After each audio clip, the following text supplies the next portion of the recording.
Hi friends, ఈరోజు మనం ఇంట్లోనే షాప్లో చేసే కోవా గులాబ్ జామ్ ఎలా చేయాలో చూద్దాం.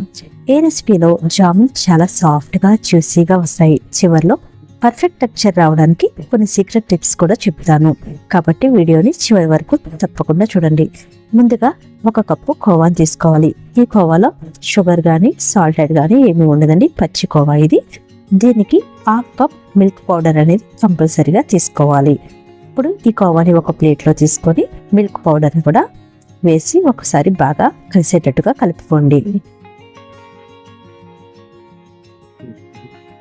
ఇలా కలిపిన తర్వాత దీనిలోనే 1 స్పూన్ సూజీ రవ్వ అనగా బొంబాయి రవ్వను కూడా వేసుకొని మరొకసారి బాగా కలిసేటట్టు కలిపి దీనిలో 2 స్పూన్ల మైదా కూడా యాడ్ చేసుకోవాలి.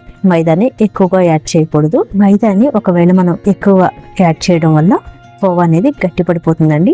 సో మైదాని తక్కువగా యాడ్ చేసుకోవడం చాలా మంచిది. ఇప్పుడు ఇందులోనే చిటికెడు అనగా 1 కందిపప్పు గింజ అంతా బేకింగ్ సోడా అనేది వేసుకోవాలి.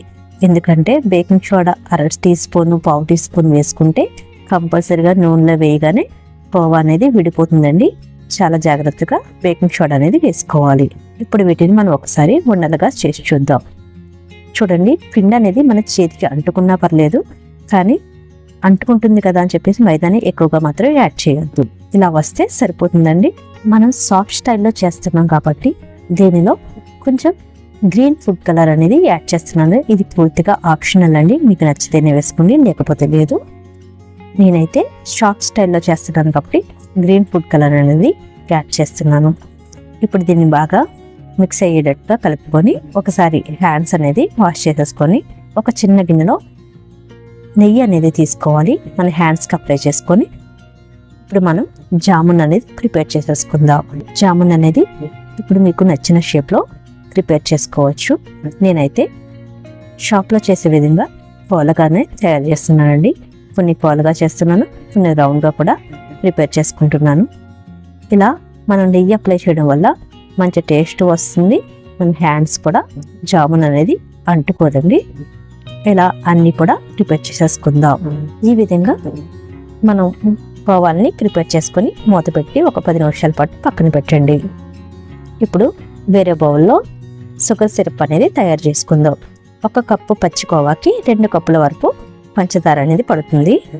2 కప్పుల పంచదారకి 2 కప్పుల వాటర్ అనేది కూడా తీసుకోవాలి.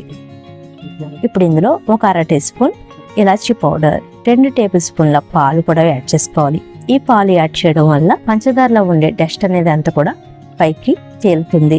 దాన్ని మనం ఒక గిన్నెలోకి సపరేట్ చేసేసుకుంటే షుగర్ సిరప్ అనేది చాలా నీట్గా క్లియర్గా వస్తుందండి. చూడండి ఎంత డస్ట్ ఉందో, దీన్ని పక్కన తీసేయండి. ఇప్పుడు పంచదార పాకం అనేది జస్ట్ లైట్గా లేత తీగ పాకం వస్తే సరిపోతుందండి. చివరిలో 1/2 టీ స్పూన్ నిమ్మరసం అనేది యాడ్ చేసుకోవాలి. ఈ నిమ్మరసం యాడ్ చేయడం వల్ల పాకం అనేది గట్టిపడకుండా ఉంటుంది. ఈ షుగర్ సిరప్ ని కూడా పక్కన పెట్టుకుని డీప్ ఫ్రై సరిపడా ఆయిల్ అనేది వేసుకోవాలి. ఈ ఆయిల్ అనేది మరీ వేడిగా ఉండకూడదు, అలానే మరీ చల్లగా ఉండకూడదు. మీడియం హీట్ లో ఉండగా ఈ కోవాల్ని ఒక్కొక్కటిగా వేసుకోవాలి. ఇలా వేసిన వాటిని 2 నిమిషాల పాటు అస్సలు కదపకండి. అలా 2 నిమిషాల తర్వాత వాటికవే పైకి అనేవి వచ్చేస్తాయి. ఇప్పుడు వీటిని గోల్డెన్ బ్రౌన్ కలర్ వచ్చేంత వరకు కూడా వేయించుకోవాలి. చూడండి, జామున్ మంచి కలర్ అయితే వస్తుంది. కోవా జామున్ కి గులాబ్ జామున్ కి కొంచెం డిఫరెన్స్ ఉంటుందండి. కోవా జామున్ ఎప్పుడైనా సరే కొంచెం బ్లాకిష్ అండ్ బ్రౌనిష్ కలర్లోకి అయితే వేగడం జరుగుతుంది. మనం లైట్ కలర్లో వేయించినా సరే అది పచ్చిగా ఉంటుందండి. సో మనం ఎప్పుడైనా సరే కొంచెం డార్క్ కలర్లోనే వేయించుకోవాలి. ఇలా మిగతా వాటిని కూడా వేయించి షుగర్ సిరప్లో 1 గంట సేపు నాననివ్వాలి. గంట తర్వాత దీనిని ఒక సర్వింగ్ బౌల్లోకి తీసుకుంటే కాలా జామున్ అనేది రెడీ అయిపోతుందండి. నా దగ్గర సిల్వర్ ఫాయిల్ అనేది ఉంది. నేను పైన కొంచెం డెకరేట్ చేసి షుగర్ సిరప్ అనేది వేసుకుంటున్నాను.